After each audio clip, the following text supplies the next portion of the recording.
إن الحمد لله نحمده ونستعينه ونستغفره ونعوذ بالله من شرور أنفسنا ومن سيئات أعمالنا من يهد الله فلا مضل له ومن يضلل فلا هادي له أشهد أن لا إله إلا الله وأشهد أن سيدنا محمدا عبده ورسوله لا نبي بعده اللهم صل على سيدنا محمد الفاتح لما أخلق والخاتم لما سبق ناشر الحق بالحق والهادي إلى صراطك المستقيم وعلى آله وصحبه حق قدره ومقداره العظيم الكرام والمحترم سيد الوالد مربنا الكرام الأستاذنا المحبوب الكرام الحبيب محمد بن حسين أسقاف والحبيب حسن بن عبد الله الكاف والحبيب عثمان بن شهاب الدين المساوى mata'an Allah bidulli hayatikum syarifah wa qasarallahu amsalakum jami'an. Semoga Allah Subhanahu wa taala jaga mereka. Allah Subhanahu wa taala berikan rahmat dan maghfirah kepada mereka sehingga dapat juga menghadirkan keberkahan kepada kita semuanya. Dan juga yang saya muliakan juga para asatiz yang tidak bisa saya sebutkan satu persatu namanya, akan tapi tidak mengurangi rasa hormat takzim saya kepada antum-antum sekalian serta para habaib yang telah hadir serta para muhibbin yang telah daripada tetamunya Rasulullah sallallahu alaihi wasallam yang telah datang. Semangat ya Allah Subhanahu wa taala kasihkan kepada kita semua kekuatan, kenikmatan, kerahmatan sehingga kita mampu untuk menghadiri majlis yang begitu akan barakahnya Allah Subhanahu wa taala. Hadirin yarhamni wa yarhamkumullah. Para ulama mengatakan kullu ma yata'allaqu bir rasul syarafun. Setiap apa-apa yang berkaitan, yang berhubungan kepada kebaginda Nabi Muhammad SAW, semuanya menjadi mulia. Para sahabat, para anbiya, para istri Nabi Muhammad, dan mereka mendapatkan kemuliaan langsung daripada Allah Subhanahu wa taala. Para sahabat Sayyidina Umar bin Khattab, kita tahu Sayyidina Umar ini orang yang keras, bukan orang yang biasa. Ibarat itu panglima orang kafir ini. Sayyidina Umar panglima orang kafir. Akan tapi tatkala zaman Nabi Muhammad bertemu dengan Nabi Muhammad, bertakluk sama Nabi Muhammad, menjadi orang yang pertama di sisi Allah Subhanahu wa taala. Bahkan Imam Syuyuti mengatakan bahwasanya ini Sayyidina Umar orang yang pertama kali kelak mendapatkan catatan amal lewat daripada tangan kanan. Sayyidina Umar bin Khattab kita kenal daripada keras, daripada dakwah yang sangat keras. Akan tapi tatkala di hadapan Nabi Muhammad SAW, beliau tunduk karena memuliakan Nabi Muhammad SAW. Hadirin yarhamni wa yarhamkumullah, segala puja dan puji syukur kita kepada Allah Subhanahu wa taala atas berkahan rahmat dan nikmat dan maghfirahnya Allah Subhanahu wa taala sehingga seluruhnya kita dapat menghadiri setiap malamnya, malam begitu malam ketemu malam, kita berakad menghadiri maulid, yang mana perkara maulid ini kata Habib Ali Habsyi, tanpa kita bertobat masyi kama majma'il yudallil qurub, sesungguhnya di maulid ini, di tempat ini kita tanpa kita bertobat, tanpa kita minta ampunan, tanpa kita minta maghfirah kepada Allah Subhanahu wa taala. Tak ada yang tempat yang paling mulia, majlis yang paling mulia kecuali majlis memuliakan Nabi Muhammad sallallahu alaihi wasallam. Dan alhamdulillah Allah Subhanahu wa taala kasihkan kenikmatan. Nikmat ini Allah Subhanahu wa taala jadikan dua. Yang pertama Allah Subhanahu wa taala sifat Rahman. Yang kedua Allah Subhanahu wa taala bersifat Ar-Rahim. Rahmannya Allah Subhanahu wa taala menyeluruh, bahkan orang-orang kafir, orang-orang ahli maksiat, orang-orang yang tidak taat kepada Allah Subhanahu wa taala, mereka mendapatkan rahmannya Allah Subhanahu wa taala. Berbeda dengan Rahim, yang mana Rahim ini nikmat yang Allah Subhanahu wa taala kasih kepada kita. Nikmat yang mana Allah Subhanahu wa taala pilih hamba-hamba. Ada hamba yang khusus, ada hamba yang lebih khusus. Kita ni hamba yang khusus, akan tapi Allah Subhanahu wa taala kasih daripada hamba-hamba yang khusus. Mana? Mereka para aulianya Allah. Mereka para kekasih-kasihnya Allah, mendapatkan daripada nazrah, mendapatkan pandangan langsung daripada Allah Subhanahu wa taala. Salah satu kisah daripada maulid yang sering kita baca, Al-Imam Ali bin Muhammad bin Hasan Al-Habsyi mendapatkan langsung daripada pandangannya Allah Subhanahu wa taala. Bahkan di kota beliau di Hadramut disebut beliau menjadi magnetul qulub, menjadi magnetnya hati, yang mana magnetnya hati para aulia tak mendapatkan, para orang-orang soleh tidak mendapatkan kecuali di pada Al-Habib Ali bin Muhammad bin Hasan Al-Habsyi. Karena kenapa? Kecintaan kepada Nabi Muhammad SAW. Dengan kecintaan ini, dengan harapan ini, kita bisa menyontoh. Walaupun kita tak sempurna, walaupun kita belum mampu mengikutkan jejak-jejak para salaf, jejak para ulama, akan tapi kita merasakan daripada keberkahan beliau. Yang mana keberkahan beliau ni akan Allah Subhanahu wa taala kasih kepada hamba-hamba. Akan tapi Allah kasih daripada hamba-hamba yang khusus. Ini sifat rahimnya Allah Subhanahu wa taala. Alhamdulillah kita diizinkan, kita diberi nikmat sehat, nikmat jasmani, rohani kepada Allah Subhanahu wa taala, nikmat zahir, nikmat batin. Allah kasih sama kita seluruh yang hadir dengan niat-niat yang baik, dengan tujuan-tujuan yang baik. Pastilah orang datang ke maulid niat yang baik. Tinggal kita mengajarkan dan mengamalkan apa daripada intisari maulid. Kita tahu Nabi Muhammad SAW lahir di kota Madinah, lahir di kota Mekah, hijrah ke kota Madinah menjadi tempat yang mulia. Tinggal kita mendapatkan apa pelajaran daripada hikmah maulid. Yang pertama daripada hikmah maulid, yakni menjaga solat atas perintahnya Allah Subhanahu wa taala. Sebelum datang perintah solat, sebelum Allah Subhanahu wa taala perintahkan Nabi Muhammad serta umat untuk bersolat, akan tetapi ibadah ini sudah dilakukan para ulama dahulu. Akan tetapi dengan para nabi-nabi dahulu, akan tetapi dengan metode cara mereka tersendiri. Bahkan kita lihat daripada benda-benda mati, menyaksikan, menghormati daripada kehadiran Nabi Muhammad SAW serta patung-patung yang ada sekitar Ka'bah. La'allahu ada yang mengatakan 360 patung berhala di sekeliling Ka'bah itu jatuh bukan tengkurap ke belakang, kan tapi tengkurap ke depan. Tengkurap ke depan dengan menghormati Nabi Muhammad SAW. Sujud kepada Allah Subhanahu wa taala. Ini patung.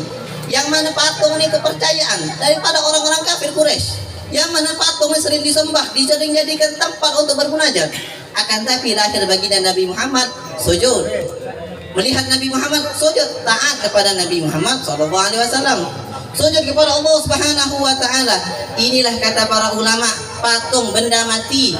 Kau sujud kepada Allah Subhanahu wa taala, taat atas perintah Nabi Muhammad SAW. Tinggal kita mendapatkan daripada pelajaran daripada hikmah ini, yakni menjaga solat kita. Yang mana solat ini adalah rukun daripada agama kita. Baik solat kita, baik kehidupan kita. Nak baik tujuan kita, baik solat kita. Dengan solat Allah Subhanahu wa taala lancarkan segala urusan-urusan kita. Allah Subhanahu wa taala uruskan daripada rezeki kita, lapangkan daripada rahmat dan nikmatnya Allah Subhanahu. Kunci solat. Karena benda mati, patung yang sering disembah oleh orang-orang kafir Quraisy, sujud kepada Allah Subhanahu wa taala. Tinggal kita apakah nak sujud sama Allah Subhanahu wa taala, apa kita tak acuh daripada perintahnya Allah Subhanahu wa taala. Hadirin yarhamni wa yarhamkumullah. Dan daripada hikmah maulid ini ialah banyak. Daripada kita menjaga daripada silaturahmi kita, menjaga persaudaraan kita, yang mana dengan maulid Allah Subhanahu wa taala temukan sanak saudara kita. Allah Subhanahu wa taala temukan teman-teman kita yang tak pernah hadir jadi hadir, yang dulu jauh jadi dekat, yang dekat nambah dekat. Karena apa? Kita disatukan oleh Allah Subhanahu wa taala dengan perkumpulan baik, dengan amal yang baik. Kata Nabi Muhammad SAW dalam sebuah hadis yang maknanya, sesungguhnya apabila ada seorang hamba, apabila ada seorang umatku bertemu dengan baik, bertemu karena Allah, berpisah karena Allah, maka Allah Subhanahu wa taala jamin ini persaudaraan yang sangat kuat. Kita alhamdulillah Allah Subhanahu wa taala temukan saudara kita dengan ingat sama Allah, dengan ingat kepada Nabi Muhammad SAW. Dengan acara maulid, Allah Subhanahu wa taala secara tidak langsung menemukan kerabat, menemukan teman, menemukan sanak saudara kita. Dengan apa? Dengan ingat sama Allah, dengan ingat sama Allah Subhanahu wa taala dan ingat kepada Nabi Muhammad SAW. Ini suatu perkumpulan yang mulia. Karena kenapa? Di dalamnya disebut namanya Allah Subhanahu wa taala. Dan di dalam maulid ini juga kita bisa mengajarkan daripada anak-anak kita, daripada keluarga-keluarga kita untuk cinta terhadap Nabi Muhammad SAW. Dahulu kisah ada seorang anak, anak kecil, akan tetapi rasa ibadah cinta sama Nabi begitu besar. Anak kecil ingat sama Nabi Muhammad, ini luar biasa. Kalau kecil ingat sama kenal Nabi Muhammad, cinta Nabi Muhammad, insya Allah ini anak jadi orang soleh. Jadi anak ini dididik bukan dari ayah. Ini anak dididik dengan ibu. Jadi peran orang tua ini bisa ayah, bisa ibu. Kadang-kadang yang mendidik kita jadi orang pintar, mendidik kita jadi orang sukses, ayah.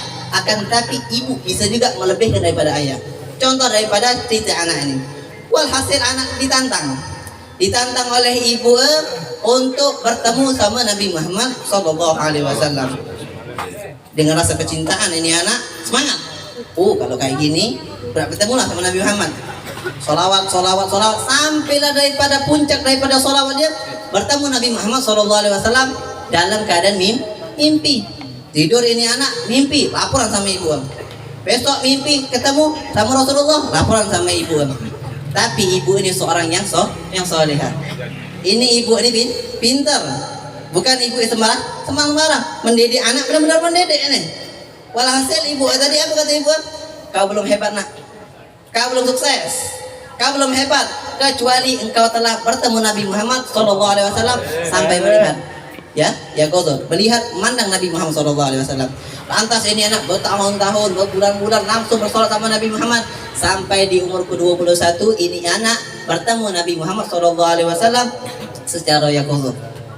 Dalam keadaan dewasa, diizinkan oleh Allah Subhanahu wa taala untuk memandang wajah Nabi Muhammad, bercakap-cakap kepada Nabi Muhammad. Ini cerita bukan cerita dongeng, akan tapi ini cerita benar disaksikan daripada orang-orang soleh.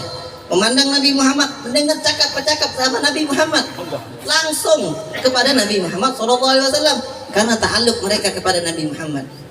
Ta'aluk ini, hubungan ini yang kita usahakan, hubungan ini yang harus kita jaga dengan ingat kepada Allah, dengan bersolat kepada Nabi Muhammad. Maka hubungan ini bisa mendekatkan kita kepada Nabi Muhammad. Walhasil ini anak tatkala laporan sama ibu, wahai ibu, aku bertemu Rasulullah SAW. Terkejut ibu. Ibu terkejut ngapa? Ibu jala belum pernah ketemu Nabi Muhammad. Ini anak lah duluan ketemu Nabi Muhammad SAW. Siapa anak itu? Anak itu adalah Al-Habib Ali bin Muhammad bin Sulaiman Al-Habsyi. Maulid yang sering kita baca. Kenapa? Ibu mendidik, bukan ayah. Ayah Al-Habib Ali Habsyi tatkala lahir ayahnya dalam keadaan yatim.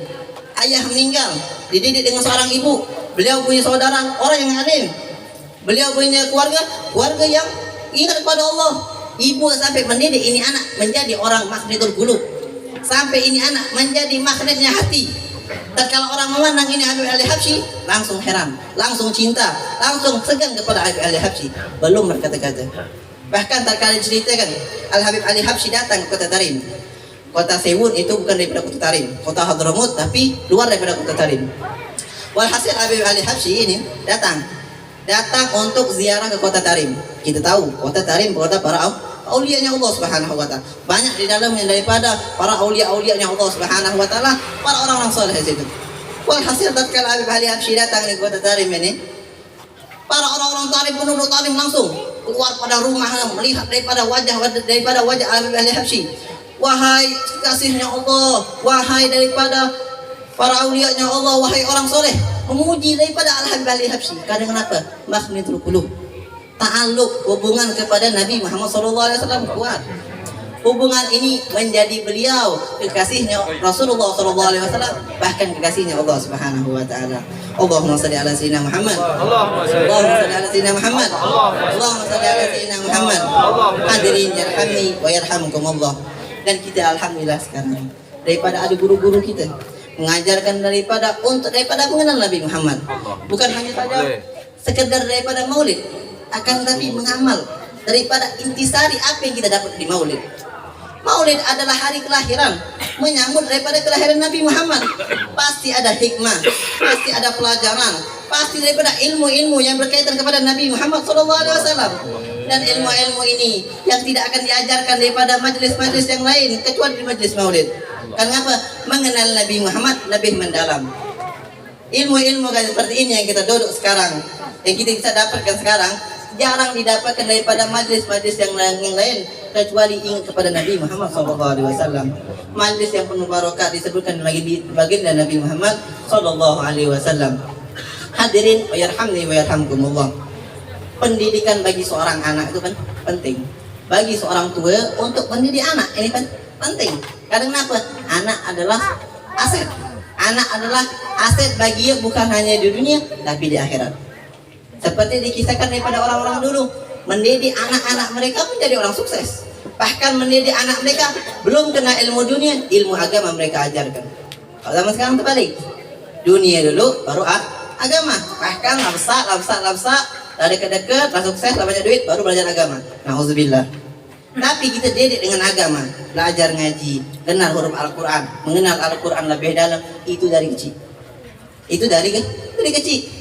Walaupun terlambat, belajar secepatnya supaya ngapa? Mendapatkan daripada maghfirahnya Allah Subhanahu wa taala, mengenal Nabi Muhammad, mengenal ini Quran, apa yang dibawa Nabi Muhammad sallallahu alaihi wasallam.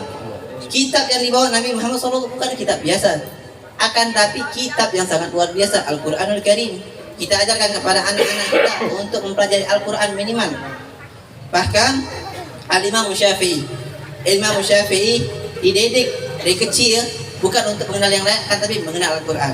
Bahkan di umur 7 tahun Al-Imam Syafi'i bisa untuk menghafalkan Al-Quran. 7 tahun bagi Imam Syafi'i ini sudah menghafal Quran.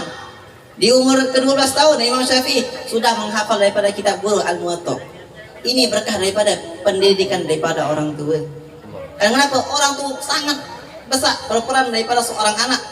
Kesuksesan anak bukan dunia tapi di akhirat. Ini kesuksesan akhirat yang paling dipentingkan. Ini kesuksesan akhirat dari siapa yang banyak nolong? Kawan dah acak, adik-beradik dah acak, paman dah acak, bibi dah acak, istri kita pun tak bisa. Yang bisa menolong kita, amal kita yang bersumber daripada anak kita. Bahkan seorang anak bisa menyelamatkan ibu daripada neraka ke surga. Ini peran seorang anak. Karena apa? Pendidikan anak lebih penting daripada pendidikan yang lain. Ini anak, tatkala ini anak menjadi anak soleh, mengenal daripada Allah Subhanahu wa taala, sukses ayahnya, sukses orang tuanya tanpa memikirkan beban sedikit pun. Karena apa? Ini sudah cukup. Siko anak bisa menjadikan daripada aset orang tua dunia dan akhirat. Bagaimana daripada orang-orang guru-guru kita seperti kita diriwayatkan daripada Al-Habib Hasan bin Ahmad Baharun di Pondok Bangil, Pasuruan, itu daripada anak-anak beliau menjadi orang-orang yang soleh. Di antaranya Habib Segaf Baharun, daripada Habib Zain Baharun, daripadanya dari Habib Ali Baharun, itu mereka menjadi orang yang soleh. Al-Habib Hasan bin Ahmad Baharun mendidik anak-anak mereka daripada menjadi kenal sama Allah, mendidik anak mereka untuk berikhlas amal kepada Allah Subhanahu wa taala. Bahkan dalam Thariqah Sadaba Alawi mengajarkan daripada yang pertama ilmu. Thariqah Sadaba Alawi yang diajarkan pertama ilmu. Mengenal ilmunya Allah Subhanahu wa taala, mengenal tata cara salat, mengenal daripada tata cara ibadah, mengenal daripada ilmu seluruh yang daripada ilmu syariat. Kemudian yang kedua amal. Itu daripada Thariqah Sadaba Alawi. Yang kedua amal, mengamalkan atas ilmu-ilmu yang kita dapatkan daripada guru-guru kita, mengamalkan daripada walaupun pengamalan sedikit, walaupun pengamalan kita kecil, walaupun pengamalan kita tidak seberapa banyak daripada orang-orang yang lain. Karena apa? Pengamalan itu pun penting. Al ilmu bil amal kasyajara bila saman. Ilmu tanpa pengamalan seperti batang yang tumbuh tanpa ada buah. Apa sebabnya? Motor kan dengan apa? Dengan daun. Habis ya lah batang mangga, tumbuh besar, tidak ada mangga, jatuh tiap hari daun, jatuh tiap hari, dan jatuh sehari 5 daun, 2 hari 10 daun, seminggu banyak, sebulan banyak. Tuh kalau 5, biasa kalau angin, banyak, pacak motor. Sepertilah ilmu tanpa pengamalan. Ilmu tanpa pengamalan seperti pohon tidak berbuah. Itu kata para ulama. Kadang apa? Seakan-akan dia punya ilmu tanpa mengamalkan.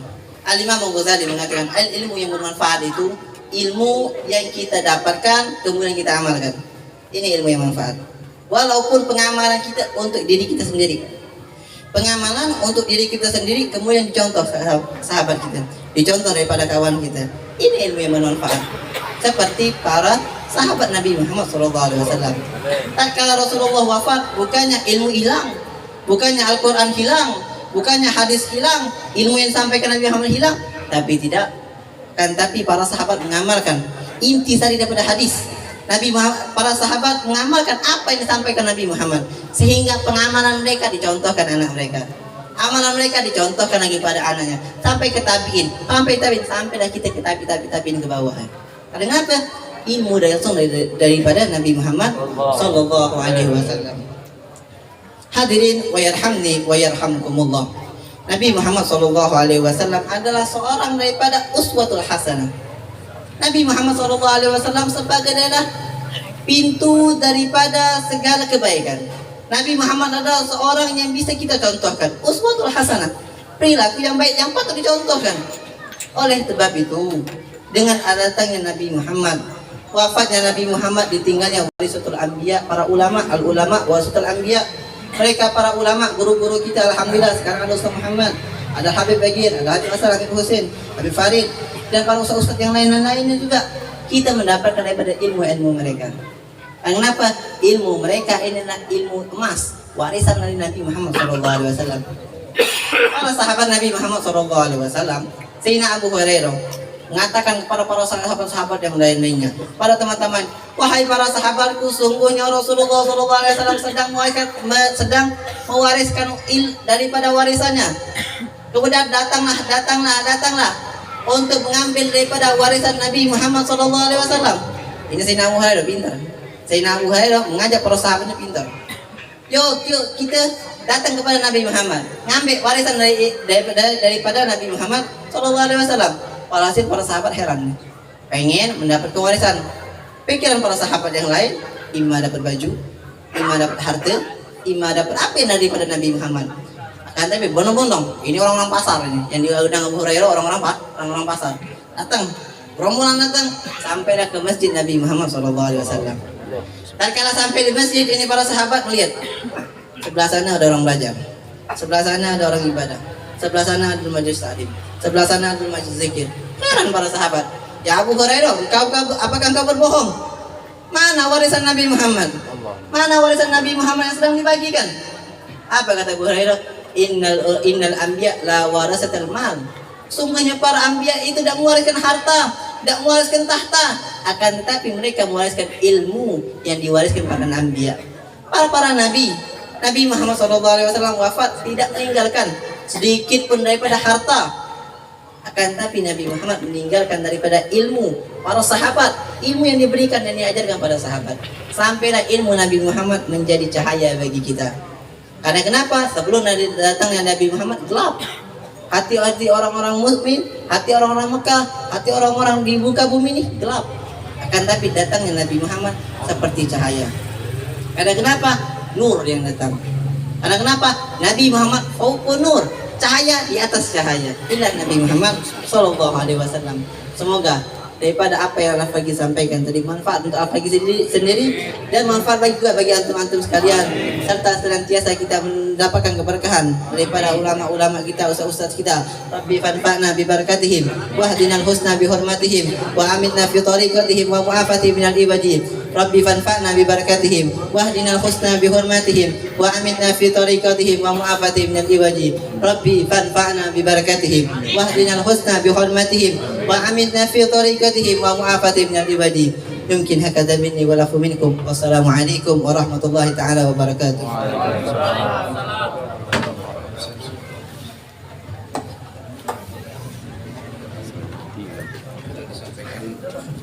Demikian tadi sudah disampaikan dengan tausiah hikmah maulid yang begitu panjang lebar membahasnya bagaimana kecintaan Islam, begitu juga menjadikan wawasan kita tentang keilmuan tambahan. Mudah-mudahan apa yang menjadikan penyampaiannya menjadi tambahan ilmu bagi kita semuanya dan berikan kehidupan yang berkah barokah dunia akhirat. Amin ya rabbal alamin. Saudara-saudara semuanya, disampaikan pengumuman yaitu Maulid Arba'in untuk besok malam bertempat di Surau Al-Fitriyah, Kampung Baru, Keranggan. Diulangi lagi, besok malam bertempat di Surau Al-Fitriyah, Kampung Baru, Keranggan Bawah. Demikian disampaikan. Jazakumullah khair jazak. Assalamualaikum warahmatullahi wabarakatuh. Alhamdulillah. Kasidah. Hilang-hilang sinyal. Jaringan itu hilang-hilang.